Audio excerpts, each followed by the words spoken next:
Welcome to Seven Trumpets Prepper. Guys, in this video, I want to speak to a video I seen put out by Sky News Australia, where a woke U.S. soldier pretty much threatened all of us. Now, I want to speak to this in the very end from myself personally, but in the beginning of this, I want to speak in generalizations to this confused individual. Number one is I'm not the person to go out and take shots against anybody. I'm just not that person. I've had a presence on YouTube for going on a decade now. I'm out here always showing love for my fellow man, trying to help people prepare for disaster, plus for the end days. You know, I've been a FEMA volunteer. I volunteered for the U.S. military back when, back, what was it, 2002 or 3? And I didn't get to go in because of prior health issues as a child. They just wouldn't give a waiver or whatever. So, you know what? Oh, well, I made the effort and finished taught my class in ROTC. So it wasn't that the effort wasn't applied. All right. But what I want to say to this is that when I seen this video, and like I said, I'll say the rest of how I feel in the end, but I do want to get this out very quick and very clearly because I know people lose interest quickly like a squirrel. That individual comes across to me as you've never seen combat, number one. You're a cowardly person, and you're a absolute disgrace to the uniform. Now, that's how I feel about it, and I ain't going to change my mind about it. Furthermore, when you go around threatening your own U.S. citizens that you're supposed to defend and protect and uphold the Constitution, let me just be mindful for a minute and explain to you that, you know, the Japanese high command in World War II wouldn't even think about invading here because the statement was that they'd be a rifle behind every blade of grass.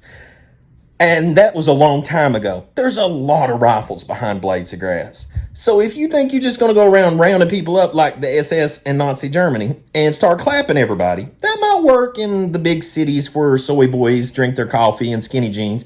But you come on out here to the country, there's a lot of Hannibal Lecters and Bundys that are waiting for you to show up at their doorstep so they can flay you flesh from your skin right off your flesh and feed you to their dogs in the backyard and send your dismembered parts all around the country as a warning.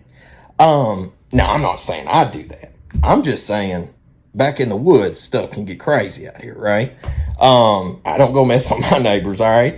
So, you know, I think it's in this generation, it's very important not to go around threatening people, you know, because, like, you're not going to get them all, okay? And not everybody's going to bend the knee to the New World Order and the folks at the top that weren't duly elected, okay? Due process of election, but are appointed by the New World Order, and you're carrying out their 10 commandments on the Georgia Guidestones right now, and you think that you're serving your U.S. country, but in reality, you're actually just following the military-industrial complex owned by bankers and the Illuminati at the top, and you feel like you're doing yourself a service and your country, when in reality, you're just a little Nazi prick in the 20th century.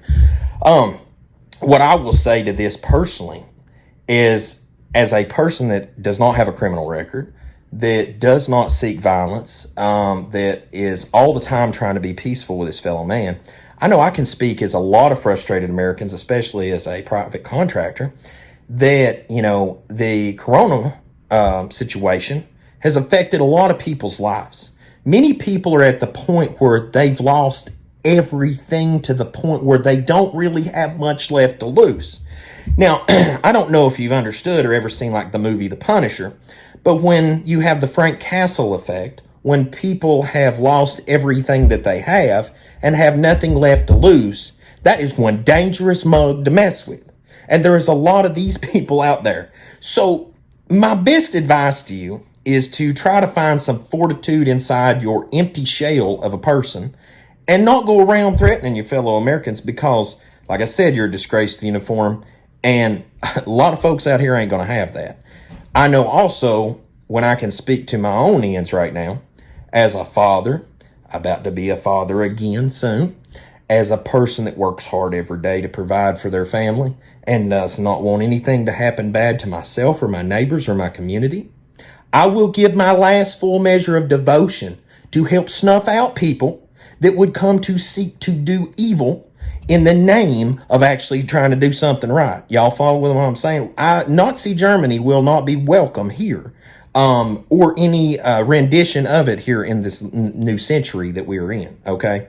So I would make this an encouragement, not only to this confused individual, but to any others out there, because I've known for a long time, and I am not ignorant, that there is many that wear a uniform that do not represent the Constitution or the best values of we the people, and that on the flip of a switch would execute us on command without any hesitation. I think that you should understand that there is many of us that are skilled hunters, military veterans that are very irritated because they've not been taken care of, people that are very agitated from the past 2 years of lockdown and insanity, and people that now have nothing left to lose practically other than their sanity. So, this is just not the time for that nonsense, and it never will be, furthermore, but this is definitely the worst time you could have made that. And so, as a person that's concerned about your well-being, I would caution you not to show up at the wrong address when that time does come that the flunkies at the top tell you to go around starting to execute your fellow citizenry. I would be very mindful. I would have my heart ready to meet my maker before I showed up at the doorstep to execute said command, because you might send many people to meet their creator, but I assure you at some point your little agenda will end swiftly. So that's really all I have to say to that, guys. I think we need to, as we the people, start helping our elected officials and those of uniform understand that we support you. We love you. We thank you for your service. Remember who you serve, because when you think that we need you to get rid of us, you know what comes next. So guys, as always, until we see you again here at Seven Trumpets Prepper channel, guys, be encouraged. Do not live a life of fear. The Most High, y'all, especially for those that love him, will watch over us in these last days, even if that means giving our last full measure of devotion for the love of our family. The new kingdom is worth it all. We should love our neighbor, seek no violence, but ladies and gentlemen, when the evil comes to your door, as the samurais used to be more violent to the wicked so that they would not seek violence, so should we. So guys, always till we see you again here at Seven Trumpets Prepper channel, hope Most High Yah Baruch you and keep you, make his face shine upon you, show you favor, and give you shalom, my friends, in Yahushua name. And one last thing, I come out of my bed this morning, went to work, and have worked days prior. And the reason I'm sweating myself stupid is because I've had a temperature of over 100 degrees here lately. And so I just want you to understand that whether sickness, whether rain, sleet, snow, hailstorm, whatever, we the people will do what we need to when the time comes. Be vigilant.